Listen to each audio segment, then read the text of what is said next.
3 doa yang Nabi SAW bersumpah dengan 3 doa ini, bahwa 3 doa ini kalau kita berdoa dengannya maka tidak akan ditolak alias dikabulkan Allah Subhanahu wa taala.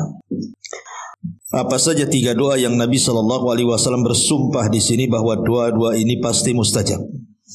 Ma'asyiral muslimin wal muslimat rahimani wa rahimakumullah. Secara umum bahwa tidak ada amalan yang lebih mulia di hadapan Allah Subhanahu wa taala melebihi doa. Kata Nabi SAW, laisa syai'un aqram indallahi minad du'a. Tidak ada sesuatu yang lebih mulia di hadapan Allah Subhanahu wa taala melebihi sebuah doa. Karena doa itu gambaran daripada tauhid seseorang. Bahkan dalam setiap ibadah yang kita lakukan pasti terkandung doa di situ. Ibadah apa saja. Karena minimalnya saat kita melakukan ibadah, kita hanya mengharap bahwa ibadah-ibadah kita itu diterima dan berpahala. Makanya doa ini nilainya sangat tinggi sekali. Tapi sayang banyak yang tidak tahu nilai sebuah doa.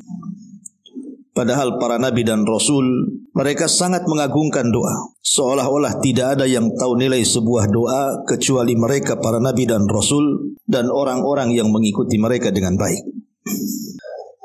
Kita lihat saja beberapa kisah yang dicantumkan dalam Al-Quranul Karim. Bagaimana para nabi itu saat mereka ditimpa kesulitan, maka mereka akan tadarru, merendahkan diri kepada Allah dan berdoa agar kesulitannya dihilangkan. Bagaimana Nuh alaihi salatu wassalam yang ketika kapalnya diombang-ambingkan ombak itu, yang sebelumnya Nuh alaihi salatu wassalam hampir tidak selamat dari kaumnya. Setelah 950 tahun berdakwah tetapi ditolak dakwahnya. Sampai-sampai ketika kaumnya sudah hampir berani bahkan mengancam untuk membunuh Nabi Nuh, maka Nuh berdoa kepada Allah, Rabbi inni maglubun fantasir. Ya Allah, aku hampir dikalahkan oleh kaumku, maka tolong aku. Maka semata-mata Nuh berdoa kepada Allah Subhanahu wa taala. Karena setiap nabi itu kan punya doa yang mustajab. Semua para nabi sudah mereka panjatkan doa-doa itu kecuali Nabi kita Muhammad SAW. Sengaja tidak diungkapkan doa itu di dunia tetapi untuk menjadi simpanan di akhirat. Nah, salah satu doa yang diijabah oleh Allah doanya Nabi Nuh adalah Nuh meminta kehancuran kepada kaumnya dan mengatakan la tadhar alal ardi minal kafirina dayyara. Jangan kau sisakan satu jiwa pun ya Allah kecuali kau binasakan. Dan Allah kabulkan. Makanya ketika Nuh alaihi salatu wassalam meminta pertolongan kepada Allah, maka Allah katakan fa fatahna abwabas sama bima'in munhamir wa fajjarnal arda uyunan faltaqal ma ala amrin qad qurir. Maka Allah Subhanahu wa taala buka pintu-pintu langit kemudian dihujani sederas-derasnya bumi itu. Kemudian sumber-sumber air yang ada di bumi dipancarkan ke langit sehingga berjumpalah 2 air itu dan menjadi banjir bandang tupan yang sangat besar dan melululantakkan semua yang ada, menenggelamkan semua manusia dan tidak ada yang selamat kecuali yang ada di perahu Nuh alaihi salam. Begitulah nilai sebuah doa. Nuh berdoa kepada Allah. Saat kapalnya diombang-ambingkan ombak, dia pun meminta keselamatan kepada Allah. Dan Allah mengatakan di dalam Al-Quranul Karim, فَأَنْجَيْنَاهُ وَأَحْلَهُ مِنَال كَرْبِلْ عَظِيمِ. Kami selamatkan Nuh dan seluruh keluarga yang beriman yang ada di perahu itu dari petaka yang sangat hebat. Itu Nuh alaihi salatu wassalam. Kemudian kita lihat nabi-nabi yang lainnya seperti Nabi Allah Zakaria.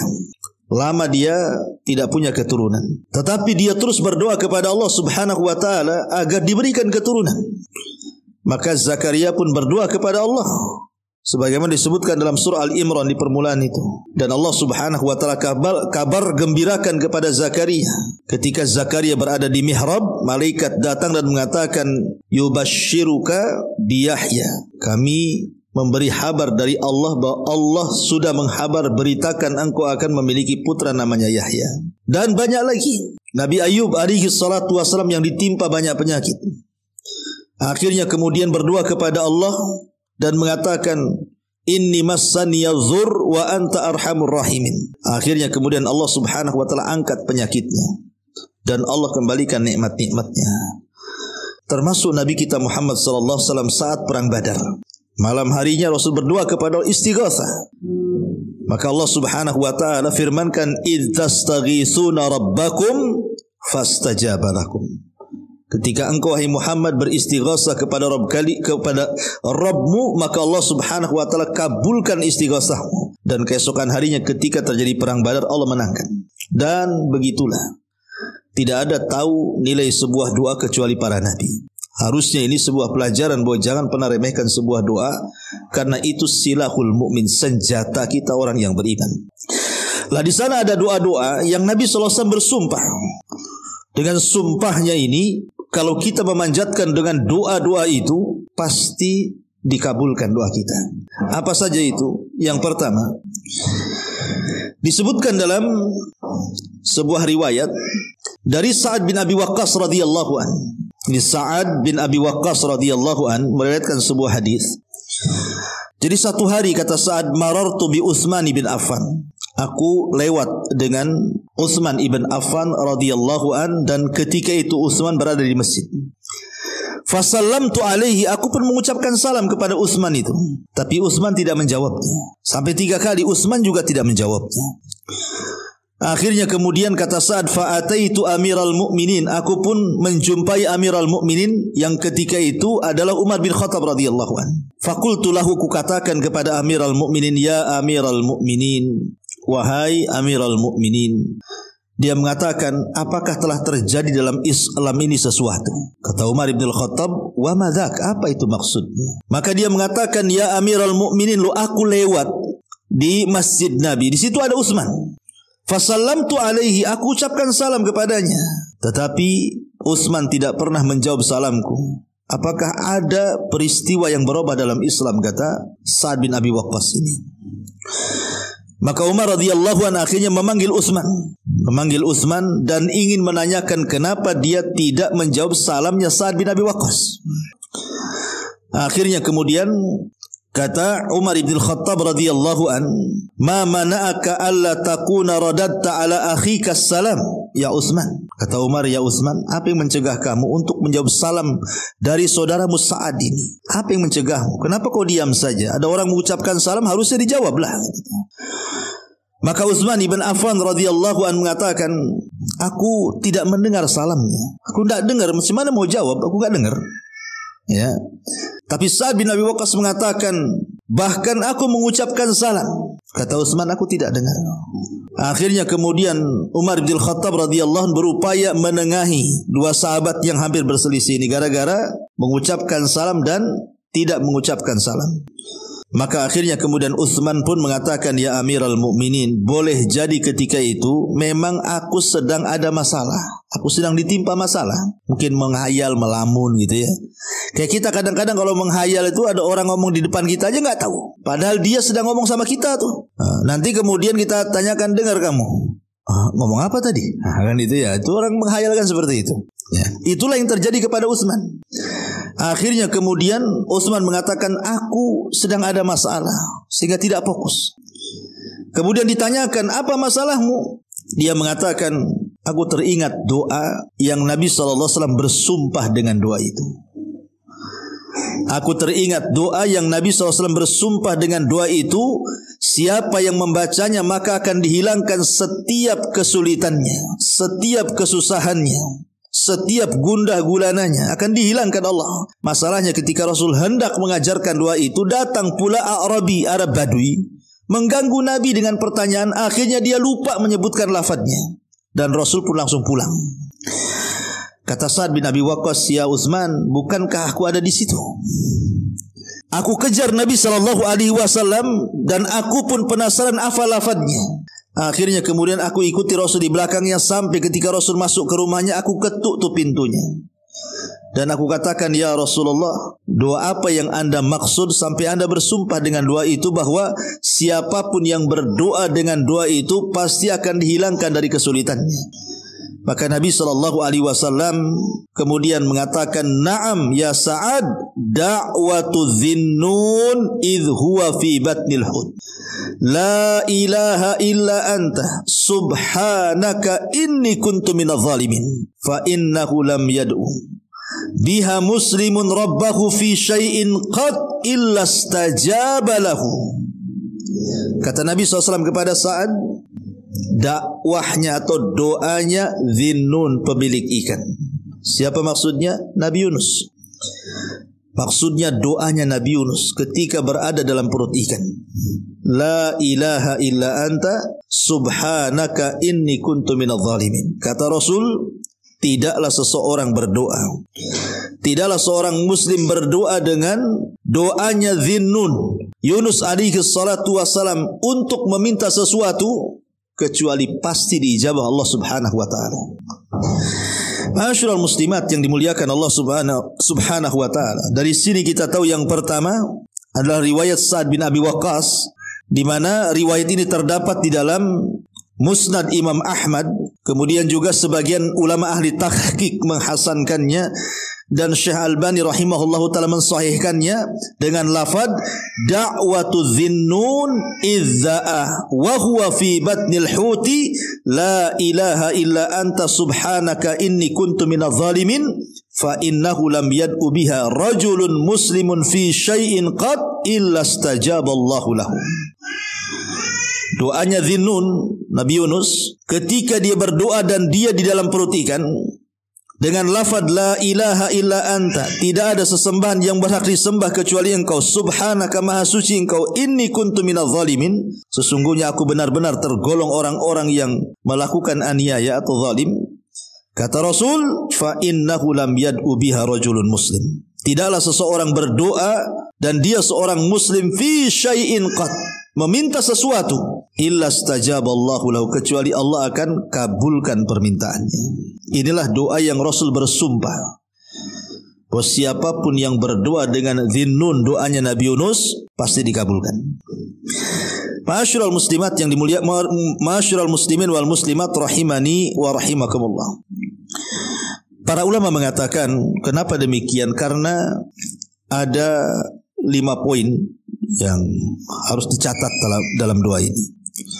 Yang pertama, bahwa Nabi SAW tegas mengatakan dalam hadis ini, ketika orang yang berdoa dengan doanya Nabi Yunus itu, Rasul dengan tegas mengatakan illa stajaballahu lahu, pasti dikabulkan. Rasul yang mengatakan pasti dikabulkan. Ya, ini yang pertama. Yang kedua, di dalam lafaz doa itu ada lafdut tauhid, lafaz tauhid, la ilaha illa anta, itu lafaz tauhid. Dan lafaz tauhid itu adalah lafaz yang paling agung. Bahkan Rasul mengatakan afdalu kalimati la ilaha illallah, seutama-utama kalimat adalah kalimat la ilaha illallah. Artinya bahwa tauhid inilah yang menjadikan kemudian lafaz ini menjadi agung. Dan Nabi SAW sampai kemudian dalam riwayat tadi, ketika hiwar antara Sa'ad dengan Utsman ibn Affan radhiyallahu an, di situ Nabi SAW menjanjikan siapapun yang membaca doa ini, maka dia akan keluar dari kesempitan dan kesulitan hidup.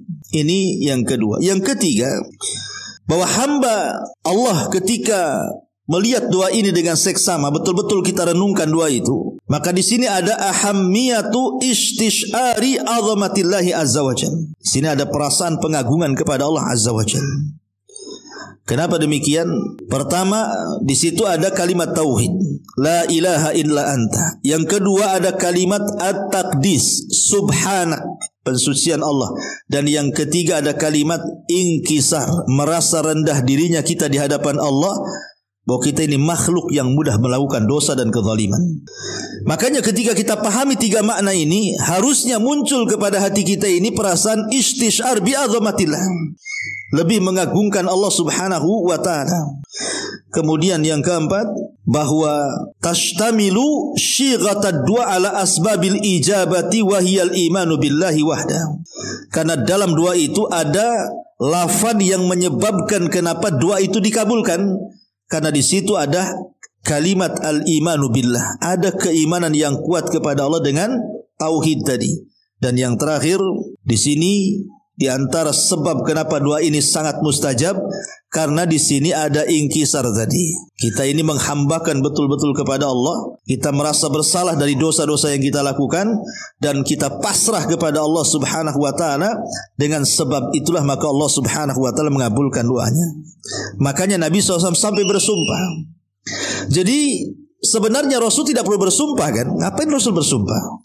Bukankah setiap ucapan Nabi SAW itu wahyu? Wa mayantiku anil hawa in huwa illa wahyun yuha. Tidaklah Rasul berucap dengan hawa nafsunya, yang Rasul ucap itu adalah wahyu yang diwahyukan kepadanya. Lalu ngapain Rasul bersumpah? Pada Rasul itu sadiqul masduq, dibenarkan ucapannya. Tidak lain ketika Nabi bersumpah dengan doa ini pasti dikabulkan, menunjukkan apa? Keagungan doanya Nabi Yunus alaihi salatu wassalam. Tapi apakah kemudian doa ini khusus untuk Nabiullah Yunus alaihi salatu wassalam? Tidak. Kenapa demikian? Karena Allah Subhanahu wa taala berfirman di sini. Apa firman-Nya? Allah Subhanahu wa taala mengatakan, "Wa dhannuni idz dhahaba mughadiba fa dhanna an lan naqdira alaihi fanada fi dhulumati alla ilaha illa anta subhanaka inni kuntu minadh dhalimin." Dalam ayat yang lain Allah mengatakan, fastajabna lahu wa najjaynahu minal gham wa kadzalika nunjil mu'minin.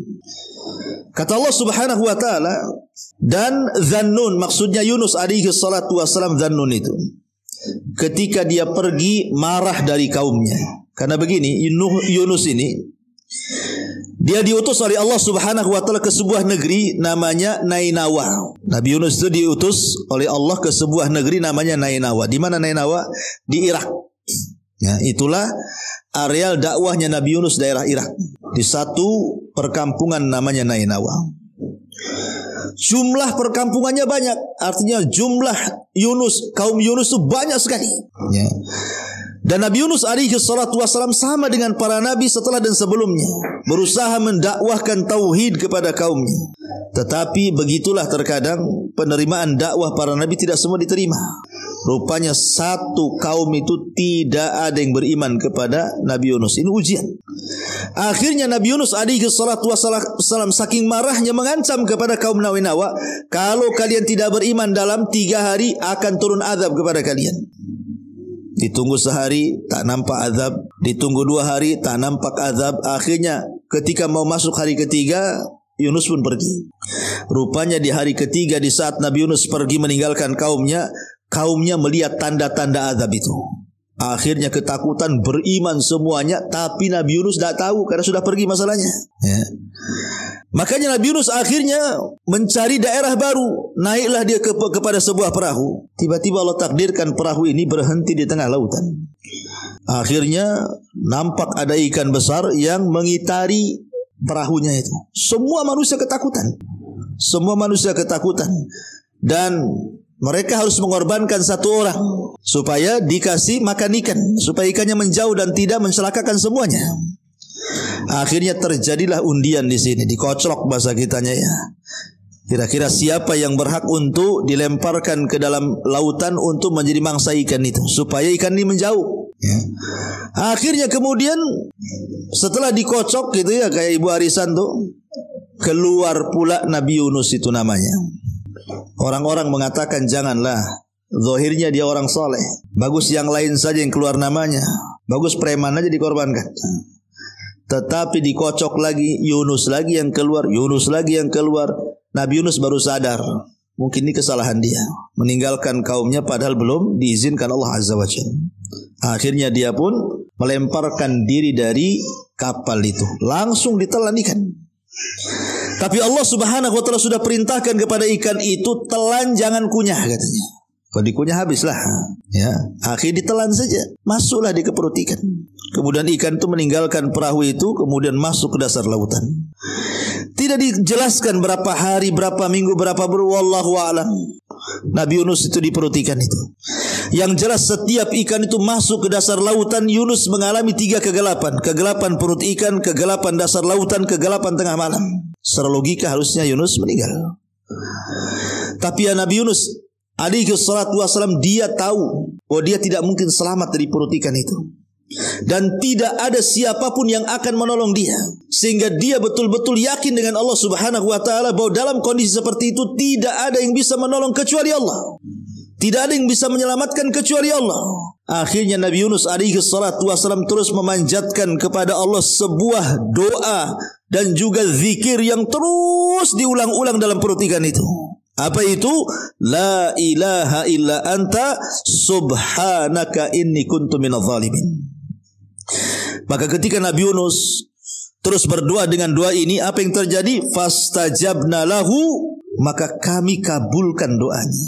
Wa najjainahu, kami selamatkan dia minal gham, dari gham, dari kesulitan hidup dalam perut ikan tuh. Wa kadzalika nunjil mu'minin, begitu juga kami selamatkan bagi orang-orang yang beriman. Kalimat begitu juga kami selamatkan orang-orang yang beriman menunjukkan bahwa doa itu bukan khusus bagi Nabi Yunus saja, tapi doa itu umum bagi setiap orang yang beriman. Boleh kita baca. Dan khasiatnya sama dengan doa yang dibaca Nabi Yunus dalam perut ikan. Allah keluarkan Yunus, kata Allah, falaula minal musabbihin la labisa fi batnil huti ila yaumi yub'atsun. Kalaulah Yunus bukan orang yang ahli tasbih, tentu Yunus akan berada di perut ikan itu sampai kiamat dibangkitkan.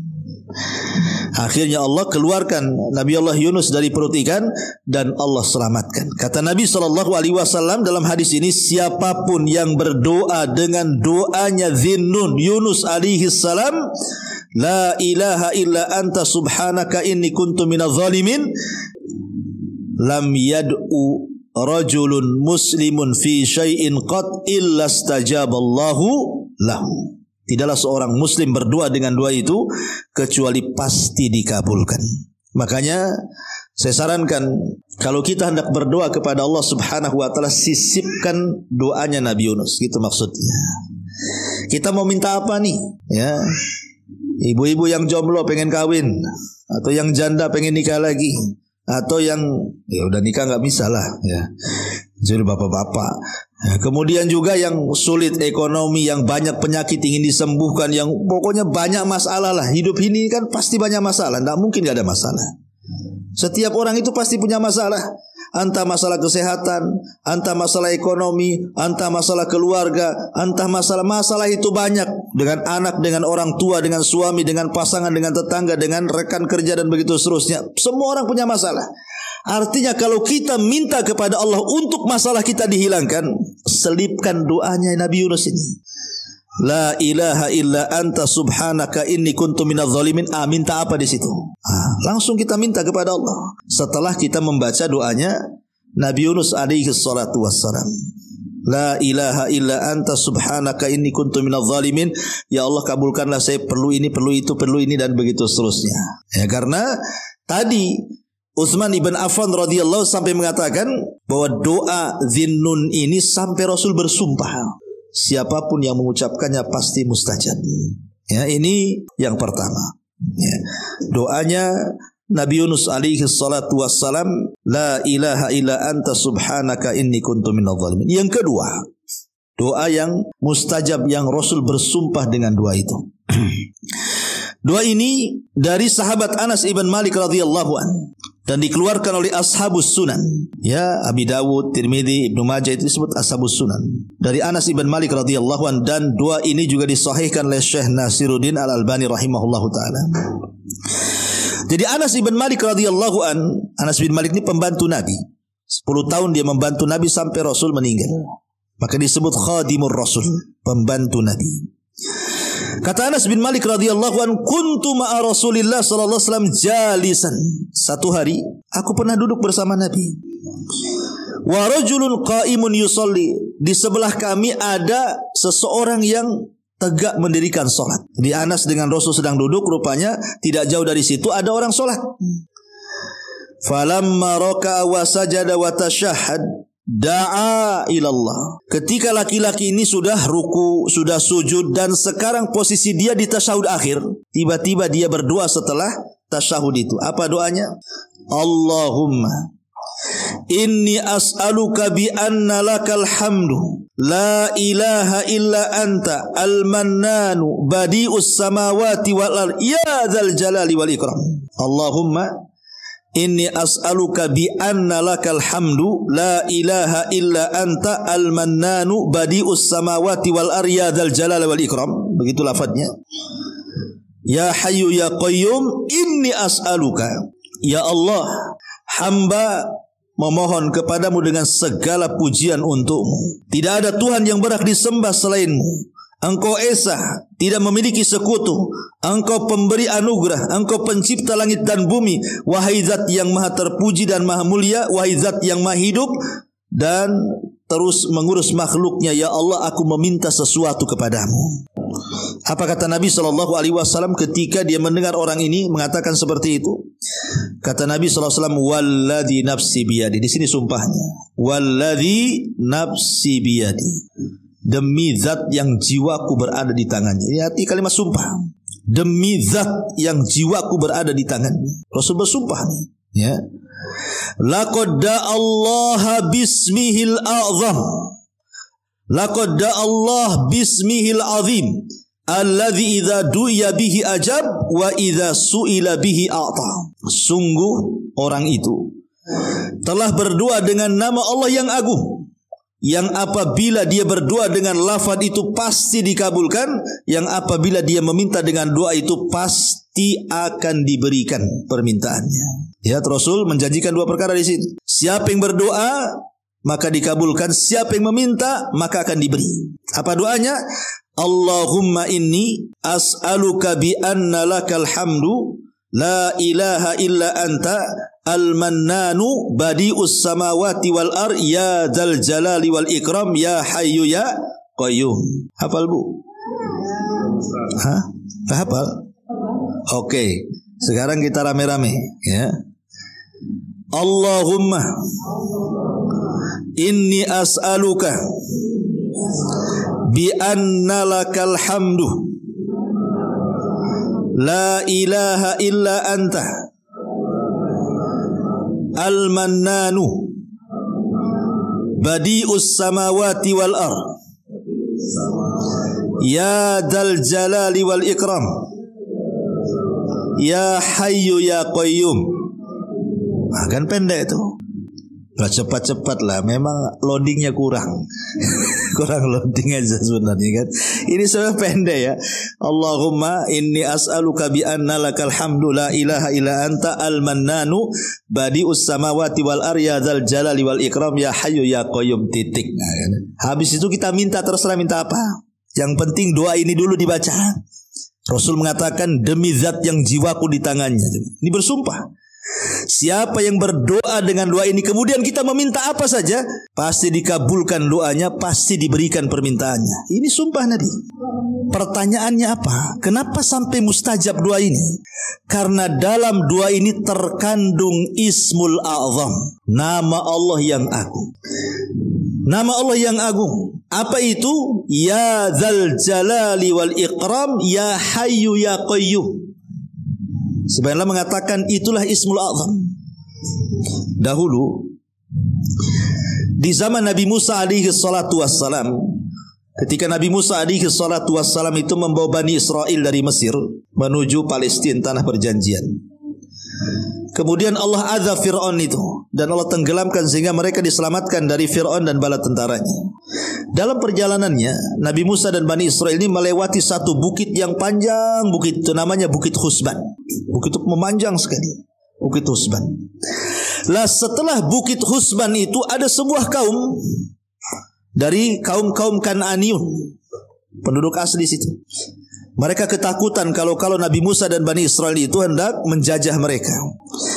Akhirnya kemudian mereka mencari-cari orang yang mustajab doa supaya berdoa akan kehancuran Musa dan Bani Israel. Lah kebetulan di situ itu ada seorang ahli ibadah namanya Bal'am ibn Ba'ura.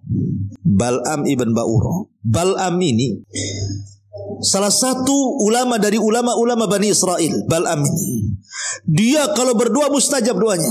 Kalau berdoa doa apa saja mustajab doanya. Kenapa rahasianya Bal'am bin Ba'ura itu kalau dia berdoa mustajab doanya?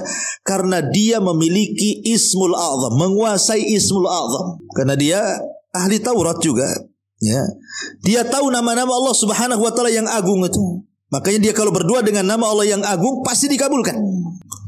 Tapi masalahnya ketika para pembesar Kan'an ini datang kepada Bal'am, ya Bal'am, bukankah engkau mustajab doa? Doakanlah kehancuran kepada Musa dan kaumnya, katanya. Jangan-jangan dia datang hendak menjajah kami. Kata Bal'am, celaka engkau, yang aku doakan ini bukan orang biasa.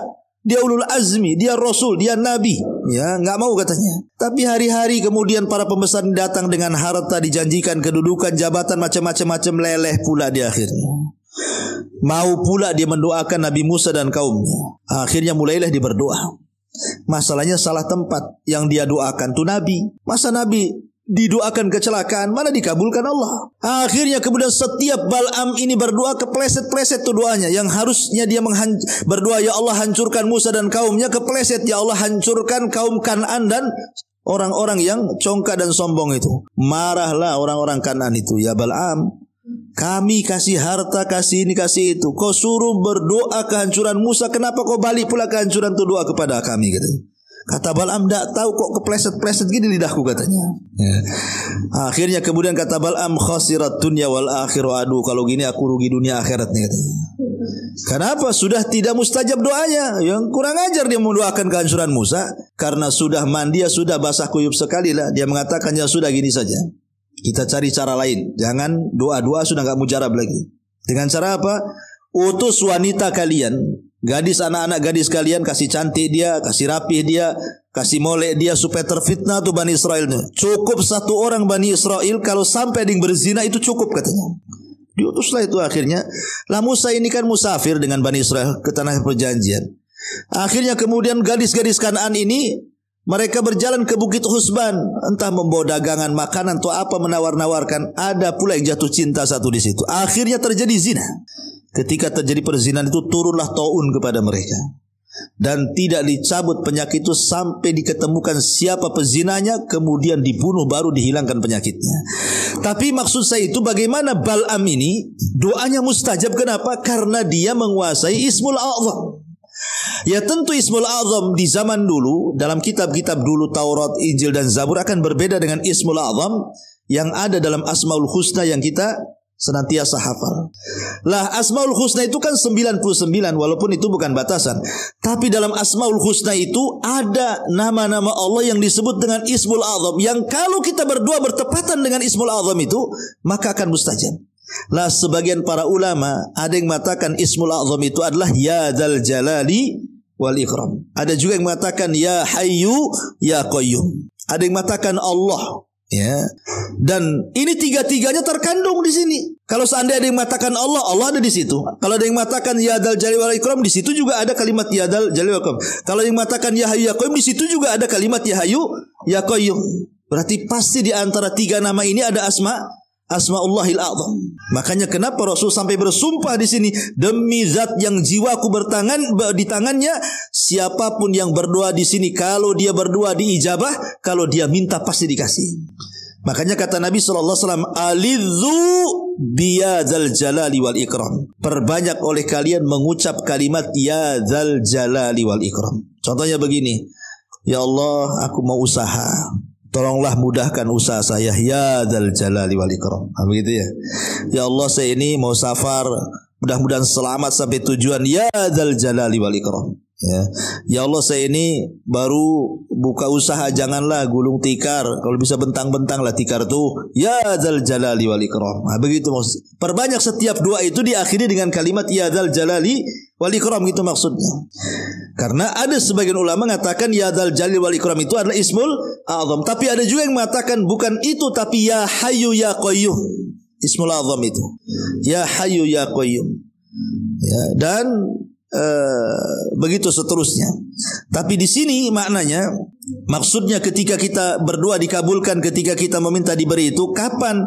Saat kita berdoa dan menyelipkan doa ini. Allahumma inni as'aluka bi anna lakal hamdu la ilaha illa anta al-mannanu badi'us samawati wal ar ya dzal jalali wal ikram ya hayyu ya qayyum. Setelah itu silahkan minta apa saja yang kita minta kepada Allah. Maka kata Rasul, kalau dia berdoa dikabulkan, kalau dia minta pasti akan diberikan permintaannya. Ini yang kedua. Yang ketiga, ya, di antara doa yang Rasul bersumpah juga pasti akan dikabulkan. Hadis yang terdapat dalam Sunan Tirmidzi dan juga disahihkan oleh Syekh Nasiruddin Al-Albani. Hadis ini dari sahabat Buraidah ibn Husayb Al-Aslami radhiyallahu anhu. Jadi dia menceritakan sami'an Nabi sallallahu alaihi wasallam rajulan yad'u. Satu hari Rasul pernah mendengar ada seorang sahabat berdoa. Satu hari Rasul mendengar ada seorang sahabat berdoa. Dalam doanya sahabat ini mengatakan, Allahumma inni as'aluka bi anni ashhadu annaka antallah la ilaha illa antal ahadus samad lam yalid wa lam yu'alladzi lam yalid wa lam yulad wa lam yakul lahu kufuwan ahad. Ini agak mudah karena ada surat Al-Ikhlasnya, Bu ya. Ya. Dan kita Ibu hafal Al-Ikhlas, masa tak hafal kan itu. Allahumma inni Oke, kita baca sama-sama ya. Allahumma inni as'aluka bi anni ashhadu annaka anta Allahu la ilaha illa anta al-ahadu as-samadu alladzi lam yalid wa lam yulad wa lam yakul lahu kufuwan ahad. Enak ini. Agak mudah daripada yang tadi ya. Allahumma inni as'aluka ya Allah, saya meminta kepadamu bi anni asyhadu, bahwasanya saya bersaksi laka kepadamu, antallah, engkau adalah Allah, la ilaha illa anta, tidak ada sembahan yang berhak disembah kecuali engkau, al-ahad yang maha tunggal, as-samad yang maha bergantung, alladzi lam yalid yang tidak melahirkan, walam yulad yang tidak dilahirkan, walam yakul lahu kufuwan ahad, dan yang tidak ada yang sekutu dengan Allah Subhanahu wa taala siapapun. Apa kata Rasul? Walladzi nafsi biyadihi. Lagi-lagi Rasul bersumpah di sini, demi zat yang jiwaku berada di tangannya.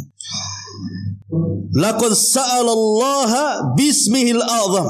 Sungguh dia telah meminta kepada dengan nama Allah yang agung. Idza du'iya bihi ajab wa idza su'ila bihi a'ta. Apabila dia berdoa dengan doa itu pasti dikabulkan, dan apabila meminta pasti diberikan. Ya, ini kurang lebih dengan doa yang pertama kalimatnya, karena ada Ismul Azam, nama Allah Subhanahu wa taala yang agung. Apa nama Allah yang agung dalam doa ini? Kalimat Allah. Ya, di sini ada kalimat Allah. Allahumma inni as'aluka bi anni asyhadu annaka antallah. Di sini kalimat Allah di sini. Antallah, engkau adalah Allah. Dan Allah itu Ismul Azam. Semua nama Allah kembali kepada lafaz Allah. 99 nama Allah itu kembali kepada lafaz Allah. Makanya karena ada kalimat Allah, maka Rasul mengatakan, maka sungguh orang yang berdoa itu telah menyebut Ismul Azam, demi zat yang jiwaku berada di tangannya. Kalau dia berdoa dikabulkan, kalau dia minta pasti akan diberikan. Maka kalau kita hendak berdoa kepada Allah meminta sesuatu, syukur-syukur kalau tiga-tiganya ibu baca. Ya, tiga-tiganya ibu baca. Maksudnya pertama, ibu baca doanya Nabi Yunus, la ilaha illa anta subhanaka inni kuntu minadz zalimin. Kemudian setelah itu ibu baca lagi, Allahumma inni as'aluka bi anna lakal hamdu la ilaha illa anta al-mannanu badi'us samawati wal ar ya dzal jalali wal ikram ya hayyu ya qayyum. Kemudian baca lagi di sini, ya, Allahumma inni as'aluka bi anni asyhadu laka antallah la ilaha illa anta al-ahadus samad alladzi lam yalid wa lam yulad wa lam yakul lahu kufuwan ahad. Nih, tiga-tiga nih baca, baru kita minta. Terserah minta apa saja. Ya, ini luar biasa. 3 doa yang Rasul bersumpah di situ. Jarang-jarang Rasul bersumpah tuh. Ya, kecuali di 3 doa ini. Maka inilah 3 doa yang luar biasa, yang kalau kita berdoa dengan 3 doa ini, kata Nabi SAW, pasti dikabulkan. pasti dikabulkan. Tetapi yang jadi catatan adalah ketika kita berdoa kepada Allah Subhanahu wa taala, pertama harus ada pengagungan kepada Allah, kerendah dirian kita di hadapan Allah, bahwa Allah lah satu-satunya tempat bergantung kita. Jangan kita berdoa kepada Allah tapi hati kita kepada selain Allah. Itu tidak akan dikabulkan walaupun baca 3 doa ini. Ya, tetap hatinya digantungkan kepada Allah. Jangan digantungkan kepada makhluk. Ini yang pertama. Yang kedua, harus yakin wa antum muqiruna bil ijabah. Harus yakin. Jangan main coba-coba. Saya baru dengar nih kajian Ustaz Abu Meroh, saya coba-coba nanti malam lah. Jangan coba-coba. Ini bukan untuk coba-coba. Ya, harus ada keyakinan. Kita meminta kepada zat yang yakin adanya Allah. Jangan kemudian kita beribadah dengan keraguan. Allah itu yakin adanya, maka meminta dengan keyakinan. Yakin kalau kita berdoa dengan doa ini pasti dikabulkan. Mantap, ya kan? Yakin, jangan pakai coba-coba. Cobalah. Kalau mujarab lanjut, kalau mujarab ini nggak beres Abu Meroh ini. Ya. Bukan seperti itu. Karena Allah tidak akan mengabulkan doa min qalbin lahin, dari hati yang lalai yang tidak ada keyakinan. Harus yakin ya dengan doa ini. Kemudian yang ketiga juga secara umum. Ya, secara umum maknanya jauhi hal-hal yang bisa doa itu tertolak di hadapan Allah Azza wa Jalla. Seperti isi doanya, jangan sudah habis baca doa 3 ini, umpamanya doa la ilaha illa anta subhanaka inni kuntu minadz zalimin, kemudian yang kedua, yang ketiga, habis itu ya Allah hancurkan usaha orang sebelah. Enggak boleh ya. Betul dia 3 doa ini mantap, setelahnya disuruh pula ya Allah hancurkan orang sebelah itu. Ya Allah kasihlah penyakit tetangga sebelah tuh. Ya jangan, tidak boleh. Ya, karena doa kalau terkandung dosa atau memutus silaturahim tidak akan dikabulkan. Walaupun mukadimahnya sudah bagus. Jadi jangan ada hal-hal yang bisa menghalangi terkabulkannya doa, seperti isi doanya tadi terkandung dosa, terkandung memutus silaturahim, ya, maka jauhi. Ataupun kita memudah-mudahkan dengan perkara yang haram, ya, memakan yang haram, minum haram, pakaian dibeli dari yang haram, dan begitu seterusnya. Karena ini jadi penolak jadinya kan. Kata Nabi SAW, ada seorang laki-laki di zaman dulu tangannya sampai ke atas, padahal dia seorang musafir, dia sedang sulit, dia terus memanjatkan ya Rob, tapi tidak dikabulkan doanya. Kata Nabi SAW, bagaimana akan dikabulkan doanya? Padahal orang ini punya banyak syarat untuk dikabulkan doa, tapi tidak dikabulkan doanya. Ya bagaimana kata Rasul dikabulkan makanan yang makan haram, minuman yang dia minum haram, pakaian yang dia pakai haram, dan dia dibesarkan dari benda yang haram. Fa kaifa yustajabulah, bagaimana akan dikabulkan? Ya, jadi tetap juga harus mengacu kepada etika-etika doa secara umum. Lebih bagus lagi kalau doanya itu satu di tempat yang mustajab, kedua di waktu-waktu yang mustajab. Lebih mantap lagi di sepertiga malam akhir, antara adzan dan qomat, ketika turun hujan, ketika musafir, dan begitu seterusnya ya. Jadi itu lebih mantap lagi. Atau mungkin kita gunakan untuk doa dalam sholat. Setelah tentu ya yang jelas-jelas dulu dibaca. Mungkin kita bisa ambil dalam sujud. Kalau ibu sholat sendiri, ya, dalam sujud, setelah kita membaca subhana rabbiyal a'la wa bihamdi, subhana rabbiyal a'la wa bihamdi, subhanallah, baru baca doa ini, kemudian kita meminta. Ya, atau di akhir tasyahud setelah meminta 4 perlindungan kan. Ya, min adzabi jahannam wa min adzabil qabri wa min fitnatil mahya wal mat wa min syarri fitnatil dajjal. Bacalah la ilaha illa anta, ini subhanaka inni kuntu minadz zalimin, kemudian ibu minta sesuatu. Nah, itu lebih baik lagi di tempat-tempat yang bagus kan, ketika sholat atau di sepertiga malam. Dan begitu, yang jelas bahwa kenapa kemudian doa ini dilebihkan di antara doa-doa yang lainnya, karena Rasul bersumpah, masalahnya di situ. Ya, kalau doa lain kan Rasul tidak bersumpah. Rasul yang mengatakan, ya memang kalau anda berdoa seperti ini mustajab. Tapi yang sampai bersumpah, ya ini doa-doa ini aja. Yang Rasul sampai bersumpah, kalau kita menyebutkan atau membaca doa ini kemudian meminta sesuatu, maka akan diijabah oleh Allah Subhanahu wa taala. Wallahu alam. Ini yang bisa sampaikan.